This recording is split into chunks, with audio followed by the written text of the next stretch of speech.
बाबा साहब अमर रहे। भीमराव अंबेडकर जी जो संविधान के रचयिता थे, जी दलितों के, वंचितों के, महिलाओं के और हर उस पीड़ित पक्ष के पक्षकार थे। वैसे तो उन्होंने बहुत सारे काम किए, संविधान बनाने से लेकर के वर्किंग आवर 8 घंटे करने का, महिलाओं के लिए जो अलग से कुछ चाहिए थे जैसे मैटरनिटी लीव और बाकी से सब चीज़ें तो बाबा साहब ने किया था। लेकिन उनका जो एक कथन था जो हम लोग के लिए बिल्कुल ही प्रेरणादायक है, वो ये है जो उनका शिक्षा को लेकर के था कि शिक्षा शेरनी का वो दूध है जो पिएगा वो दहाड़ेगा। इसीलिए पूरे समाज से, पूरी लोकसभा क्षेत्र की जनता से ये कहना चाहेंगे कि आप अपने बच्चों की शिक्षा पर बहुत जोर दें। आपका बेटा, आपकी बेटी, आपका आने वाला भविष्य ये शिक्षा का दूध पिएगा तो जिंदगी भर दहाड़ेगा। सर कहीं ना कहीं आज भी दलित समाज के बच्चे, वंचित समाज के बच्चे आज भी कूड़ा बीनने में व्यस्त हैं। उनके अभिभावकों को पता भी नहीं कि हमारे बच्चे का भविष्य क्या होगा। उसके लिए सरकार की क्या नीतियाँ होंगी या फिर उन लोगों को कैसे प्रेरित कर पाएंगे? देखिए, सरकार की अलग अलग योजनाएं हैं। जितने भी वंचित समाज के लोग हैं, जितने भी दलित समाज के लोग हैं, सभी को मुख्य धारा में लाने की लगातार हम लोगों का प्रयत्न रहता है कि किसी तरह से प्रशासन इस बारे में लगातार लोगों को लेकर के इस बारे में जागरूक करे, शिक्षित करे, ताकि उनको भी पता चले कि हम लोग कैसे अपने बच्चों को मुख्य धारा में लाने के लिए अलग अलग योजनाओं का फ़ायदा ले सकते हैं। बहरहाल लेकिन होता यह है कि इन सभी कामों में थोड़ा धैर्य चाहिए होता है। हम धैर्य खो देते हैं और इन्हीं सारी योजनाओं से वंचित रह जाते हैं। बहुत ज़रूरी है कि सरकार की योजनाएं लंबी योजनाएं होती हैं। हम लोग भी अपनी तरफ से प्रयास करते रहेंगे। हमारे पास भी जो भी इस लक्ष्य को लेकर के आएंगे, हम लोग चाहेंगे कि उनको ये सरकार की योजनाओं का फ़ायदा मिले।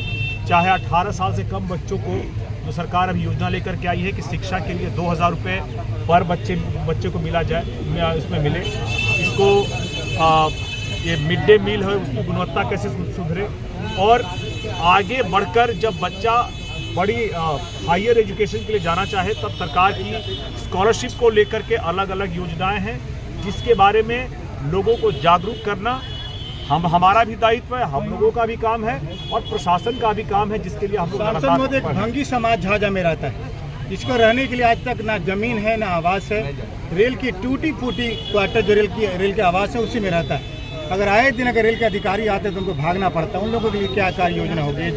देखिए, ऐसे संज्ञान में अभी आपने लाया है। मैं चाहूँगा कि इस समाज से एक बार मिल करके उनकी जो भी समस्याएं हैं, खास करके आवास को और रहने को लेकर के, क्योंकि इंदिरा आवास में बड़ा आवंटन आने वाला है, उनको किसी तरह से आवास उपलब्ध कराया जाए ताकि उनकी इन चिंताओं का निवारण हो सके। सर एक सवाल है सर, आपने कहा था लोकसभा चुनाव से पहले हम जीत के जाएंगे और सबसे पहला काम बरमसिया पुल को करेंगे सर, लेकिन अभी तक बरमसिया पुल का कोई भी काम मैंने कहा था कि जीत कर जाएंगे तो बरनार जलाशय योजना पर पहला कार्य करेंगे और बरनार जलाशय योजना पर 2700 करोड़ से ज़्यादा का आवंटन आ चुका है और उस पर भी काम होगा।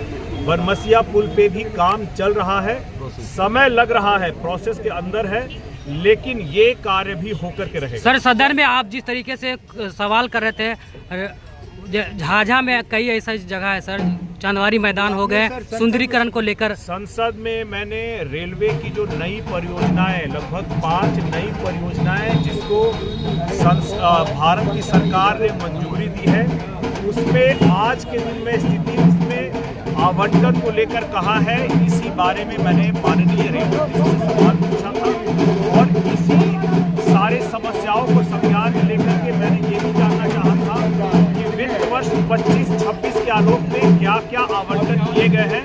मैं आपको ये बताना चाहूँगा कि झाझा बटिया रेल लाइन, खासकर बड़ा रेल लाइन है, उसके लिए जमीन अधिग्रहण के लिए जो भी राशि चाहिए 200 से 250 करोड़ वो सरकार के द्वारा आवंटित कर दी गई है। जैसे ही प्रशासन की तरफ से जमीन आवंटित करा दी जाएगी, ये राशि उपलब्ध है, उसको लेकर के तुरंत जमीन अधिग्रहण जमीन मालिकों को दे करके उस पे जमीन को सरकार अधिग्रहण करके कार्य शुरू कर सकती है। सर झाझा में रेल नगरी कहा जाता है सर, कहीं कहीं अब रेल नगरी खोया जा रहा है सर, इस पर क्या कुछ कहना चाहिए? पूछिए ना।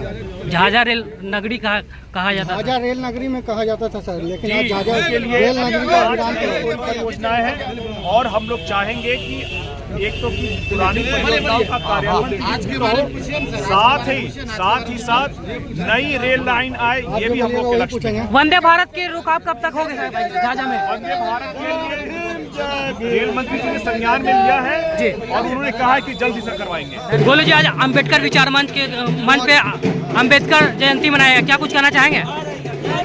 ये कहना चाहेंगे कि आज जो हम लोग चल रहे हैं और जो संविधान के निर्माता डॉक्टर बाबा साहब भीमराव अम्बेडकर जी की जयंती है, उनसे हम लोग को प्रेरणा लेना चाहिए और सभी युवा उनसे प्रेरणा लेके आगे चल रहे हैं। हम लोगों के भी वो प्रेरणा के स्रोत हैं और वो उनसे प्रेरणा लेके उनके राहों पे चलने का। सर, झाझा की जनता और युवाओं में एक ट्रेंड है कि गोलू भैया विधानसभा चुनाव लड़े, इसको लेकर क्या कुछ कहना चाहेंगे सर? सामाजिक जीवन में है, राजनीतिक जीवन में है, तो जो हमारे साथ है ये जरूर इच्छा होनी चाहिए सभी की, और लोगों का है इच्छा कि भाई यहाँ पर मौका मिले और प्रतिनिधित्व करे।